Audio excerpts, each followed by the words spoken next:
Hello, everyone. Welcome to this special edition of Keoster Live here on CKTV, and it is summertime. And tonight it is a look back at the first few SummerSlam events from the WWE, and we're going to look back at 1988, 1989, 1990, 1991, and 1992.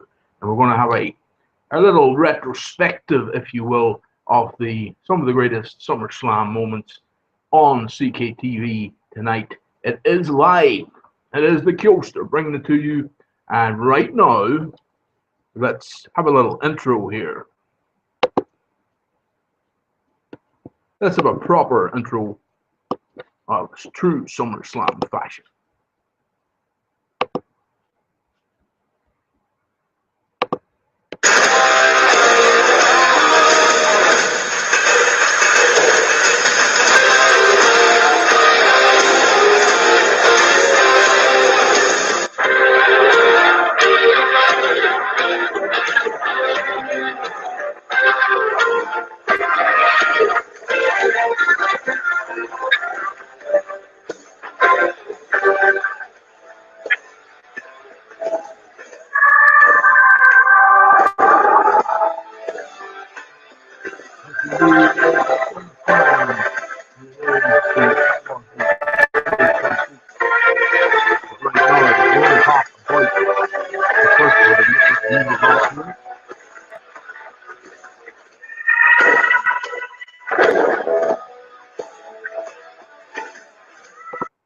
Okay, well, folks, that was a little intro to get in the mood there, folks.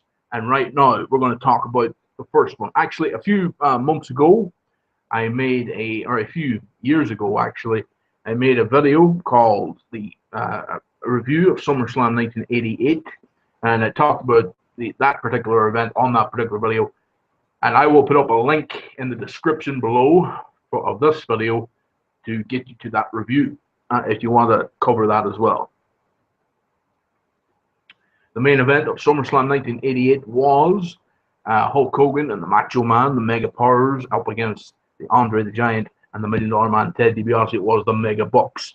That was the main event. Great main event. Great build to the match. Of course, there was an event a couple of months earlier called WrestleFest 88. Actually, just beside me here, I've got the DVD of WrestleFest 88. It's a DVD I got sent from America one time, and it's not the official DVD because I don't think they actually released an official video, or I think they done a video, but they didn't really release a DVD of WrestleFest 88 as far as I can remember. But it's worth a watch. But anyway, that was one of the build-up cards to SummerSlam 1988, which had a lot of great matches on it. But you can look at that review on my other video, which I done a couple of years ago. But let's have a little talk now about SummerSlam 1989. And this particular event was very cool. SummerSlam 89, it featured some of the best. Of course, we did look there at SummerSlam 88, but SummerSlam 89 featured some of the best matches that you could recall.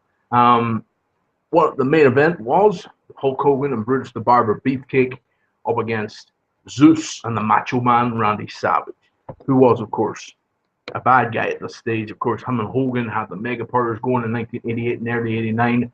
They broke up, went to WrestleMania 5, had their match, and they had a couple of matches leading up to SummerSlam 89 then.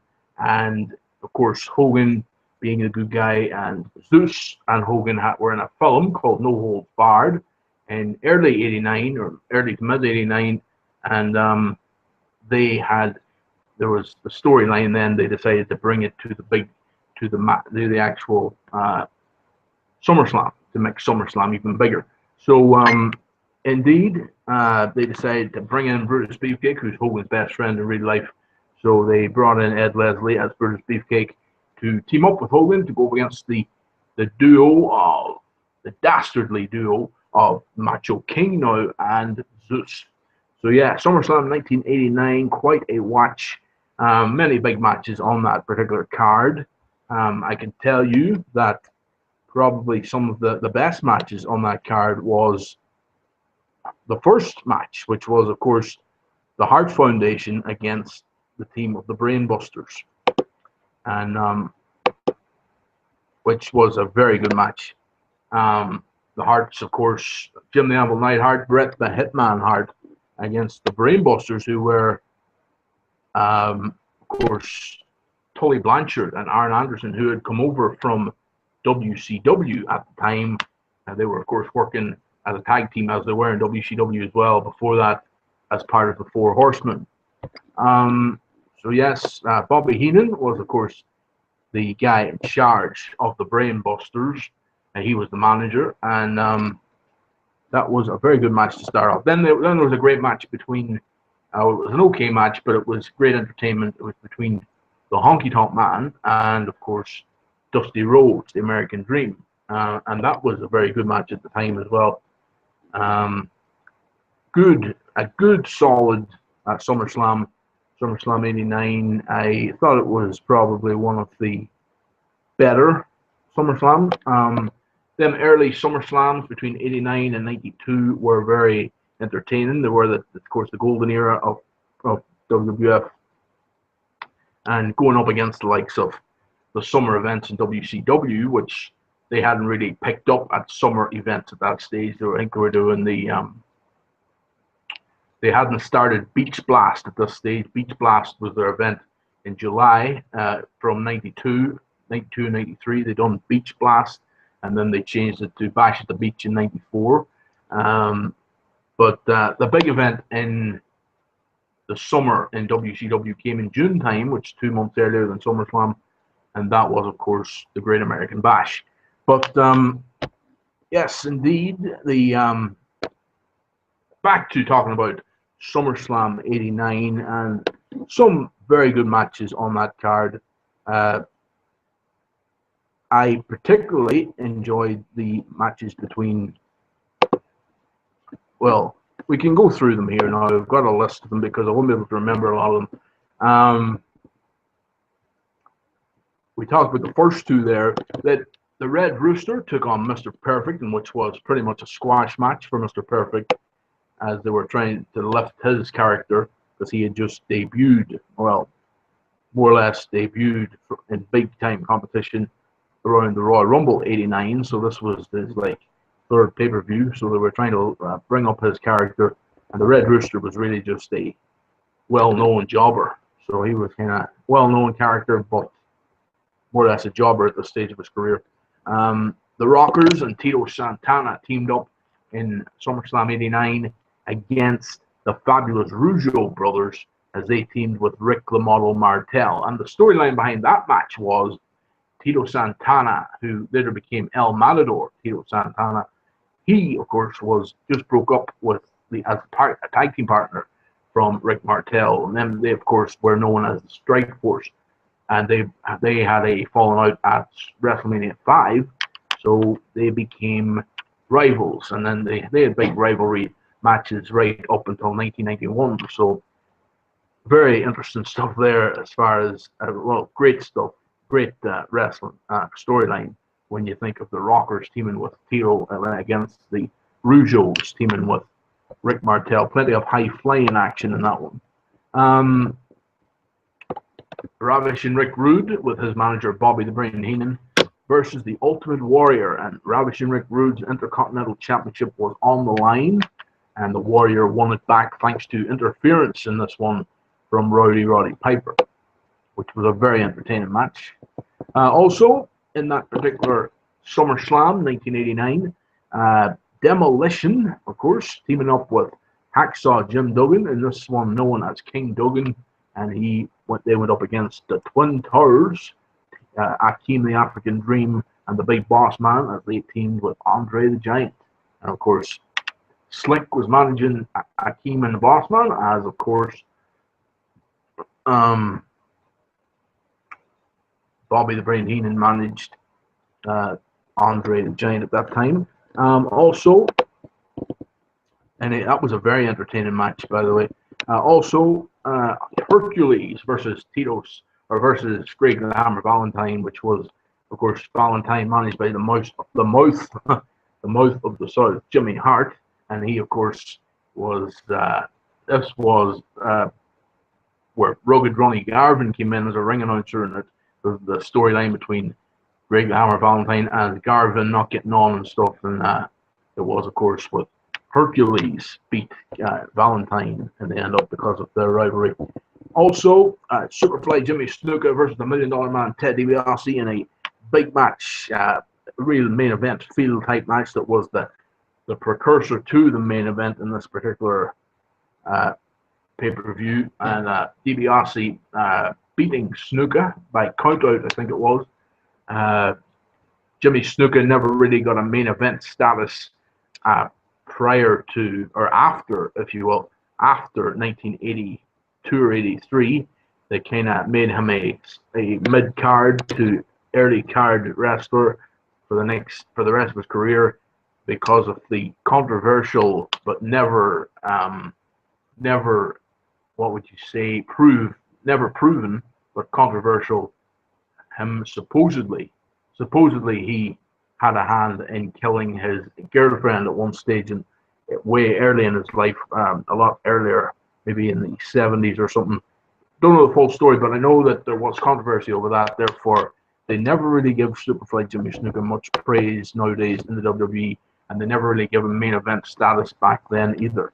Okay, but he was a WWE champion, I believe, and he was also a big name, and of course a main eventer in the late 70s, early 80s kind of time. So that was a shame that he never really got big status after that.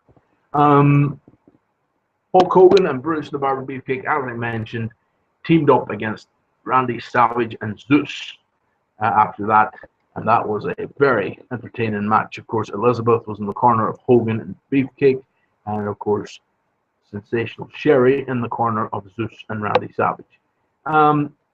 The overall feel of SummerSlam '89, as someone who watched it on a few occasions, but never watched it live because I was only 2, but I watched it on a few occasions since I discovered it, and I was very much entertained by most of these matches.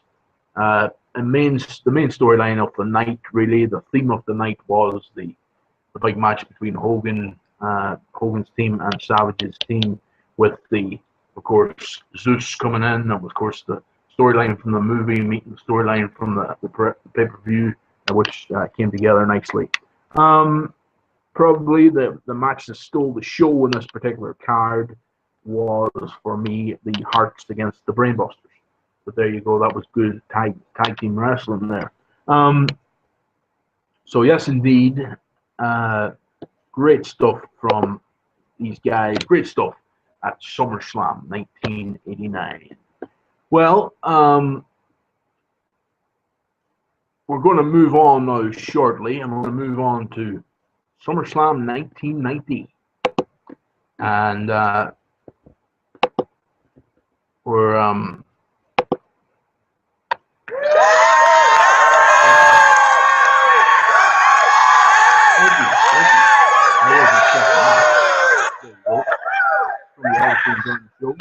But well, we're going to move on now to talking about SummerSlam 1990, and this time, as you can see, great show. It was SummerSlam, the Heat returns, and it took place at the Philadelphia Spectrum. Many had known well the Philadelphia Spectrum from the Rocky Balboa movies, and it was, of course, the famous for many wrestling supercards over the previous years and that, but this was the first major pay-per-view at the Philadelphia Spectrum, and it was from 1990. It was called SummerSlam 1990, the Heat returns, and it was the main event. It was Hulk Hogan teaming up with Hulk Hogan. No, sorry, it wasn't teaming up with, but it was Hulk Hogan with the Big Boss Man in his corner against Earthquake with Dino Bravo and Jimmy Hart in their corner. And the other big match, the double main event, it was the Ultimate Warrior versus Ravishing Rick Rude. So SummerSlam, the Heat returned, SummerSlam 1990, a great show. As you can see there, an early poster for it, which had Tugboat, the man that later became Typhoon, in the corner of Hulk Hogan, but that was all changed when Earthquake done the Earthquake splash on Tugboat and put him out of commission. But indeed, a great pay-per-view. We're going to have a look now at the card of that particular SummerSlam. And on the card for SummerSlam 1990, we see that this is what we got to see. It was an attendance, 19,000. Well, thought I would just throw that in there for you. On commentary for SummerSlam 1990 was Vince McMahon and Roddy Piper. A great combination, in my opinion. A lot of people didn't like them two on commentary. I thought it was great entertainment. Piper never short for words. And of course, the 89 version of SummerSlam saw on the commentary was, of course, the duo of Gorilla Monsoon. Or sorry, it wasn't Gorilla Monsoon. It was Tony Schiavone and Jesse Bobby Ventura. So that was interesting as well. Big change in commentary there. Pay-per-view buy rate was 3.9 million. So that's a good pay-per-view buy rate. When you think about it, it really is. Okay, these were the matches, and a little trivia for you. There was a dark match on this particular card that didn't get on any DVDs or anything, which was a shame, but it doesn't seem like much of a big match. It was, of course, the young upstart Shane Douglas went up against Buddy Rose. So there's a bit of trivia for you. Also, they started off this particular pay-per-view with Power and Glory, the team of Hercules and Paul Roma, as they were managed by Slick. And they went up against the team of the Rockers, Shawn Michaels and Marty Jannetty. And that match was a very entertaining matchup. And of course, seen Power and Glory being victorious in the end up. Intercontinental title on the line. Texas Tornado, Kerry Von Erich challenged. He was just arrived at the WWF at the time, and he came in and challenged Mr. Perfect, Curt Hennig. And Heenan was in Perfect's corner, and it was, of course, Tornado won the match, which was pretty entertaining.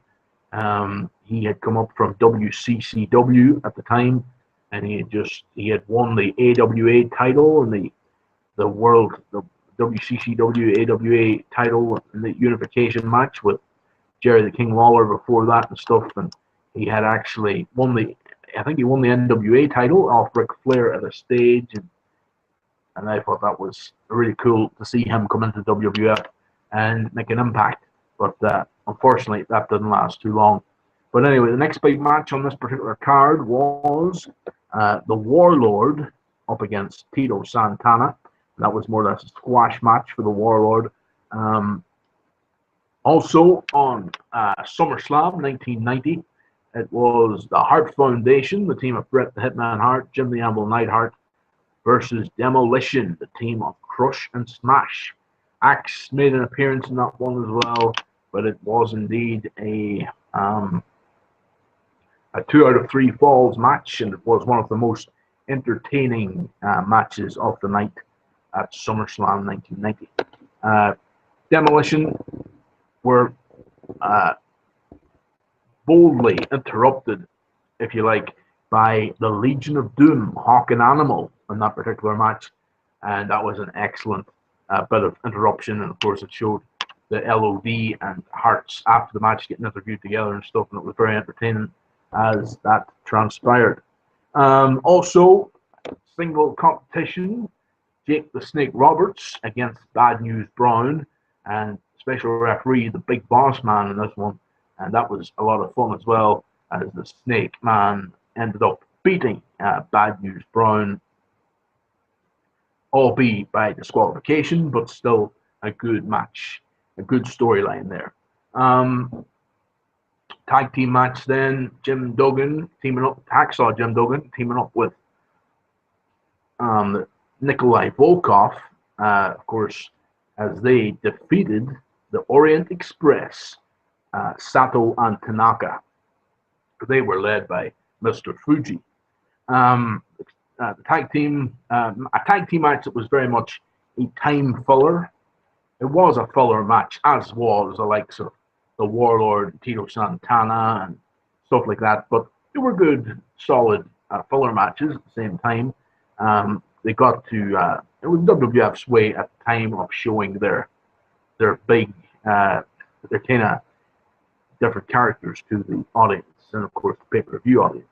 But a lot of the matches were a lot shorter at this time, and they were a lot more all about telling the story rather than a great wrestling match. It was all about telling the story.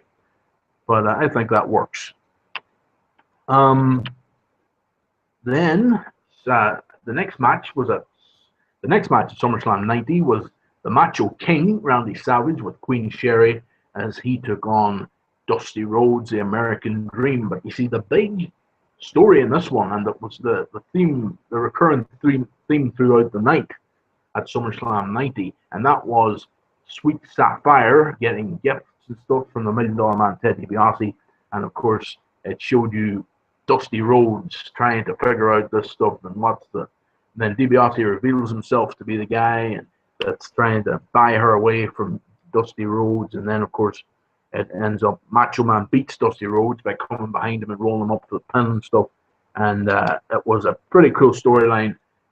Dusty was, of course, the good guy, and DiBiase, and that segued into the big rivalry at the time, then going into Survivor Series 1990, as the Rhodes DiBiase rivalry started, and the Macho Man, he went off and had a rivalry with the Ultimate Warrior, I think it was. Maybe it was Cogan, and then the Warrior. But also, after that particular match, the next one then was Hulk Hogan versus the Earthquake. And this was the match that was pretty much... Earthquake had just come into the WWF a couple of months earlier, and he was beating up all the different guys, squashing them here and there. Of course, beating Greg the Hammer Valentine at WrestleMania 6 a number of months earlier, and really making an impact. And he was best buddies with Dino Bravo when they were managed by Jimmy Hart. But Hogan, who was backed by Big Boss Man at this stage, ended up defeating the Earthquake, and that was a very good match. It was a count out, and then they met at Madison Square Garden a few weeks later, and he beat him fair and square in the middle of the ring. And they ended up being the last two in the ring at SummerSlam 91, or at Royal Rumble 91 as well, which was pretty cool. And it was a very good rivalry, Earthquake and Hogan being the victor. Then the final match of the night, it was the main event, and it was a steel cage match for the WWF World Heavyweight Championship. It was, of course, the Ultimate Warrior one-on-one with Ravishing Rick Rude, and that was a very good steel cage match. One of the best steel cage matches I've seen, and Warrior was very entertaining. Ravishing Rick Rude, always entertaining, because he can really make the audience hate him, which was also, I think he was one of the best bad guys of all time, one of the best bad guy characters in wrestling. And of course, Ravishing Rick Rude, the Ultimate Warrior, therefore, was also a very good guy, and he was able to, he was more crazy than good. I think you could say he was just all out of whack all the time, which was pretty cool. But Rude and the Warrior, great match, a great steel cage match, and overall, I think that particular pay-per-view, SummerSlam 1990, was probably one of the best SummerSlams, in my opinion. A lot better than 1989, in my opinion. Better by far than 1988. I think the best of the golden era SummerSlams, you could say. One of the best, if not the best of the first 5 SummerSlams. And that would make it the best of the first 7 or 8, because a lot of them after 92 weren't so good. But that is my opinions of SummerSlam 1989, or 1990, folks. I have to say, very good SummerSlam. Okay, well, we we're going to focus now on SummerSlam. We're going to focus now on SummerSlam 1991. There we have it, folks. SummerSlam 91, the match made in heaven and the match made in hell. And it was some of the best action of the era. It was live in, I think it was live in Madison Square Garden in New York City. And it was the marriage between Elizabeth and the Macho Man. Of course, they were really married in reality in 1984, but the on-screen marriage was at SummerSlam 91. And then the Warrior and Hogan teamed up, as you can see on the poster, and they teamed up to fight the Core, or the Triangle of Terror, which was Sergeant Slaughter, Colonel Mustafa, and of course the General Adnan. And at SummerSlam 1991, it was probably one of the best SummerSlams. I think, of course, in that particular main event as well, Sid Justice, who had just made his debut in WWF after being in WCW for a few years, he had just come up to New York to make his first appearance in the WWF, and he, of course, was to make sure justice would be served at this particular main event as the special referee. And Sid Justice, as the referee, ended up doing a pose down with Hogan at the end of the match and stuff. And after Hogan won, the Warrior went missing. Of course, the behind-the-scenes story there, everybody remembers SummerSlam 91. The Warrior threatened McMahon for more money, and they ended up it was a big standoff backstage, and I think there might have been weapons involved. I'm not 100% sure, but there was a whole fallout then, and then the Warrior was fired and stuff. And it was very, very intense, I believe. But then after that, Warrior didn't come back to the WWF until WrestleMania 8, which was about 7 or 8 months, maybe 9 months later.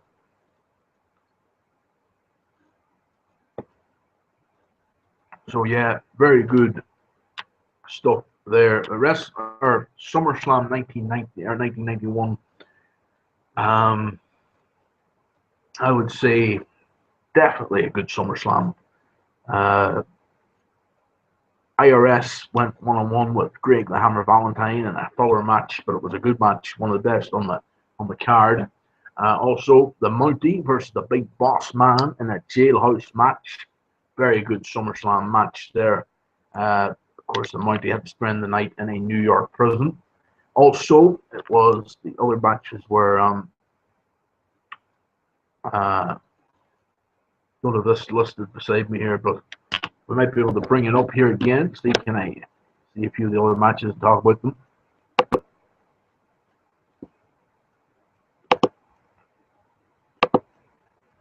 There we go. Other matches. The Nasty Boys versus the Legion of Doom. That was the one where Nasty Boys beat the Legion of Doom for the titles. Also, there was the Legion of Doom beat the Nasty Boys for the titles. A great moment there. The $1 Million Man, Ted DiBiase versus Virgil. It's a good one. And of course, other matches: the Natural Disasters versus the Bushwhackers. Andre the Giant made an appearance in that one. And then the British Bulldog and Ricky the Dragon Steamboat and the Texas Tornado teamed up in a all-star team as they fought against the Warlord, teaming up with Power and Glory, Hercules and Paul Roma. Also, on commentary for this particular event, which was a very star-studded commentary team, it was Gorilla Monsoon, and it was, of course, Roddy Piper and Bobby the Brain Heenan. There you go.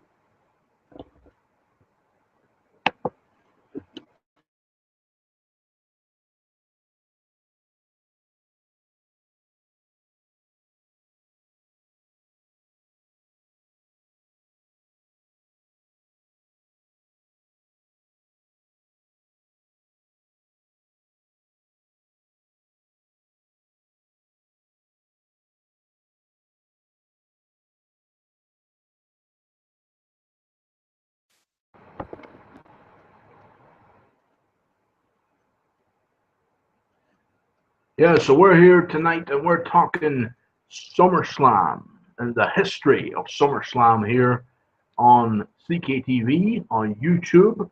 It is SummerSlam history with me, the Keoster, King Kyo, and bringing you a lot of talk about some of the great card of SummerSlam 91 there, and such a cool thing indeed.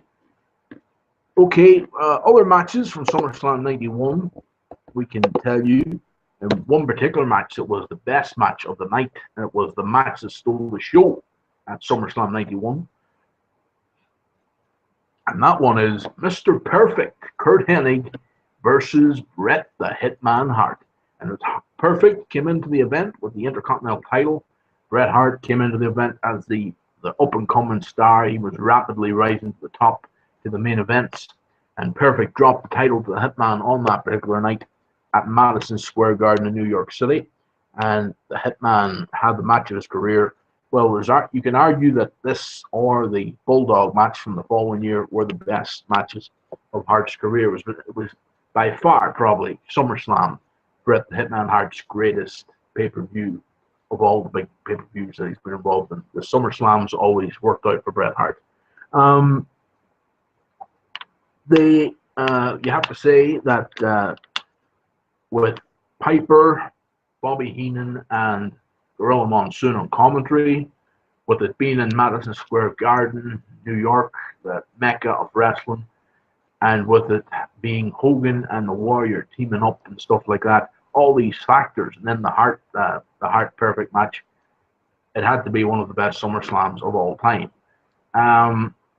The cons of this event, I think, are the fact that the whole idea of a wedding being part of a pay-per-view isn't really. I know it's a hyped-up wedding with the Macho Man involved and all, it's exciting, but I thought what really helped that was the fact that Jake the Snake Roberts and The Undertaker got involved and delivered a snake as part of their wedding, as for the present and stuff like that at the wedding. That was a really good twist to the match, or to the night and stuff. I thought that was entertaining. But definitely, very good pay-per-view in general. The whole, that was another thing that they should have done, and I can never understand.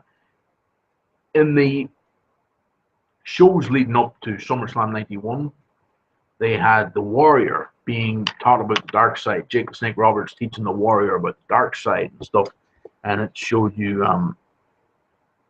Roberts, of course, being showed you him putting the Warrior in a coffin, teaching him about the Undertaker because of the kind of rivalry the Warrior and the Undertaker were having, and Jake the Snake was kind of dark as well, so he took the Warrior under his wing and stuff, and then he turned on him. The Undertaker and Jake turned on the Warrior. He got bit by a snake and stuff. That was a cool storyline, and then it went into SummerSlam 91. The Undertaker and Jake Roberts were off the card. They weren't used on the SummerSlam card, which didn't make sense in my opinion. Then they had them interrupt the wedding reception with the snake as a present of Savage and Elizabeth stuff, which I thought was a good wee twist, but they didn't do it right. I felt if they put the Warrior and Hogan, or the Warrior, if they put the Warrior and Hogan in a match against Jake Roberts and the Undertaker, it probably would have made a lot more sense. But then what do you do with Sergeant Slaughter and his core and stuff? That's the kicker. So it was a good SummerSlam, but I thought they could have booked it differently, which would have made it probably a lot better. But that's arguable. That is arguable. Well, that is SummerSlam 1991. I have enjoyed talking about that one to you folks. And the next one I'm going to talk about is SummerSlam 1992. And this one was pretty cool as well. There it is. It is indeed. The Ultimate Warrior versus the Macho Man Randy Savage. They had met each other at WrestleMania 7, which was a year and a half earlier. And now they were going to meet each other in London, England, at SummerSlam 92. It was at Wembley Arena in London, England, and it was the biggest SummerSlam of all time. They dubbed it the SummerSlam you thought you'd never see. And it was, wrestling was running rampant. It was going crazy in England at the time, and in Britain, Ireland. The other big matches at that particular event, the one that stole the show and the one that went on last, it was kind of like the main event. It was Bret Hart versus the British Bulldog, mainly because the Bulldog was from England. And of course, it was the best. They were brother-in-law versus brother-in-law. It was a very big family affair type thing. Great storyline. They really built it up brilliantly. Great storyline. The other big event was Money Incorporated versus the Legion of Doom, which was very good. It actually opened the show as far as, they put out tips with dark matches in it. One of them was Tito Santana versus the Papa Shango, and the other one was the Bushwhackers team with Hacksaw Jim Duggan against the Mountie and the Nasty Boys. They were the two dark matches, but this was the first match of the main card, which was LOD versus Money Inc., which was a good match. The tag team titles were on the line as the Earthquake and Typhoon, the natural disasters, went up against the Beverly Brothers. And then the other big match on this particular card was the Undertaker versus Kamala, the Ugandan Giant. So that was a good match as well. So it was a very good SummerSlam. A lot of interesting matches on the card. You also had the likes of the team of... you also had Crush versus the Repo Man, which was unofficially, because they didn't mention it on the... they didn't mention it, but it was the former Demolition going against each other as different characters. So, a good card in general at SummerSlam 92. The fact it was at Wembley Stadium and it was in front of 80,000 people was probably the major factor, and it really went in. And they didn't probably hype the match between Savage and the Warrior near enough. The Warrior had just returned at WrestleMania 8 to help Hulk Hogan against Sid Justice, and he became the big name then, and he was like the guy that they really pushed after that. Hogan left the company to go make movies. Savage was the champion, and the Warrior was Savage was the champion. He was rivalry with Ric Flair at the time, but the Warrior was the guy who had the #1 contendership and stuff. So they decided to have the big rematch between Savage and the Warrior because it went so well at WrestleMania 7. The match wasn't great, but I think the thing that took away from this particular match was the fact that they had Savage. I think that what took away from this was they had Flair and Perfect go in a whole storyline about one of them taking one of Savage or Warrior's side, and it ended up being more about Flair and Perfect and their position in the whole thing than it did about the wrestlers. And then Savage and the Warrior, after this match, became tag team partners, and they became known as the Ultimate Maniacs, which was pretty cool. I often thought that was a very cool concept. But yes, indeed, a very good SummerSlam. I have to say, probably one of the better SummerSlams. But still not the best out of these 5 that we've been talking about. I think definitely 1990 and 91 and 92 are great. 88 and 89 are okay, but they're not as good as, in my opinion, 1990 especially. And then 91 and 92 kind of draw in second place there out of all these 5 SummerSlams. A very, very cool pay-per-view. Always was. Always loved SummerSlam. But actually, a little bit of trivia. My first SummerSlam to watch live would have been 1993. So, but I watched all these, and while I was polishing up on my knowledge of wrestling, soon after that I would have watched these SummerSlams. But I really love, now on the WWE Network, of course, you can watch any one of them anytime. It's pretty cool. I think I've watched SummerSlam 90 on the network, but I haven't got around to watching any of the others from the first 5 there. But I'm hoping before SummerSlam on Sunday night. Of course, this Sunday night is SummerSlam for the 2015 version, obviously. This Sunday night on the WWE Network. And for anyone out there who just buys the pay-per-view for whatever, 25, 30 euro or sterling, or anybody in America, I know a lot of my viewers are American.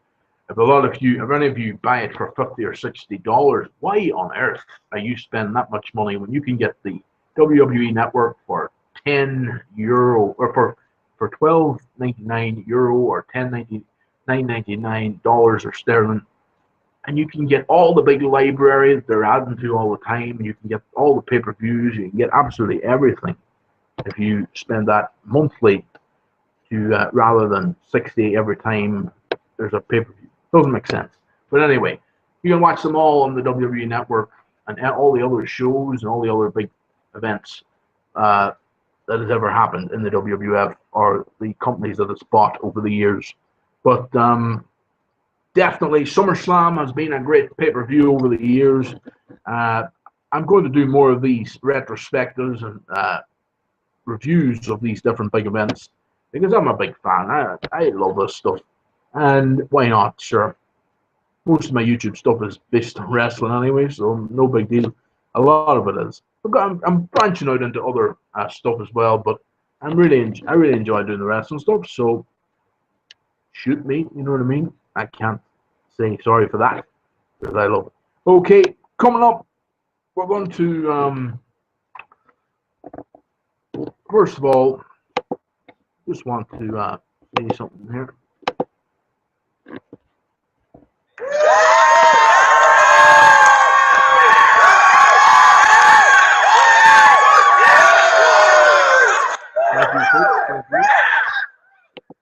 Well, that one, they obviously are liking, somebody's liking this show, but we're going to now say good luck, everyone. It's been great bringing you the history of SummerSlam here on Keoster Live, the history of SummerSlam 1988 through 1982, yes it was. And I will be back. Before Sunday, I'll be back with another history of SummerSlam. We're going to concentrate on 1993 through to 1997. So that should be fun. But right now, we're going to leave you with some stuff here. It has been the Keoster, folks.